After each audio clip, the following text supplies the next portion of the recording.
أخلاق إن عطفت إلى ضدها لم نعد نكترث لنشأتنا الترابية ولا لأرواحنا ذات الأصول السماوية ممن كان لأسلافنا من قبلنا، حتى ألبسهم لباس التقوى والعزة، وكانت لهم من الوجوه الناضرة أصحاب هيبة وفضيلة، أخلاق تمشي فتسر قلوب الحاضرين، وأعمال ترفع لتكون لهم إشراقة وبهجة، حتى أشربت ألوانهم بضاضة وبشاشة، يشهد لهم القاصي والداني بصدقهم وأمانتهم وقوة كلمتهم وحجتهم وتواضعهم واحترامهم. شوامخ رققوا الطرقات كأنهم صوامع ذكر وعبادة،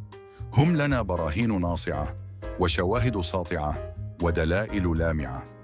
ولكن أين نحن منهم الآن؟ وقد أصبحت عقولنا للظلمة صداقة وطمأنينة، وأخذنا من النور عداوة وضغينة، حتى أصبحت قلوبنا بعد الحياة كهوفا جوفاء، وعلى جدرانها كسوة من نكت سوداء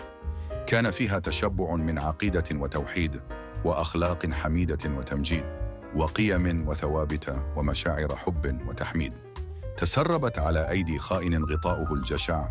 ولباسه الظلم والطمع وفكره الهوى والشهوة وتفريق الأحبة ونشر الوجع، ليكون خليل إبليس من تكبر وانسلخ ليهتك الستار ويسفر الخمار، حتى ينسل لباس التقوى وننسى مواعظ الذكرى. نعم، هي أسباب كثيرة كانت بدايتها قلبية، فكنا لها قبول غواية وتهاليل لأهواء دنيوية، سمحنا فيها لغرباء الروح والبدن أن يتواطؤوا ويتسربوا خانسين، ولمجرى الدم وللأفئدة سائحين، حتى اختلفت ألسنتنا وأدخلنا الخور والفشل إلى عقولنا، والتواني والكسل على أجسادنا، والتعلق بالضعف والهلل لأرواحنا، لنكون أخف من الخفاش وأطيش من الفراش. تسربت الأخلاق وتدنت،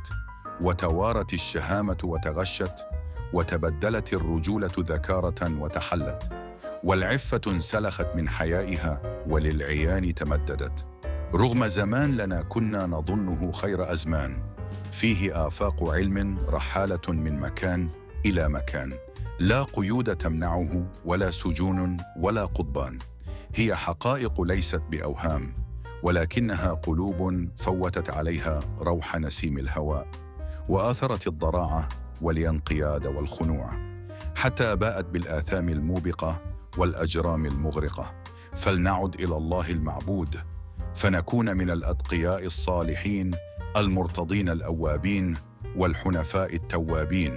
فنفيح مسكا أزفر وننشر عنبرا وطيبا ونطير عودا وندا، فنلحق بأسلافنا ونرجع بأخلاقنا ونستعيد صوابنا من أمهات معجزاتنا، كتاب مولانا وأقوال مصطفانا، فيكون النصر نصرين، نصر على أنفسنا ونصر على من يريد الاستيلاء على عقولنا.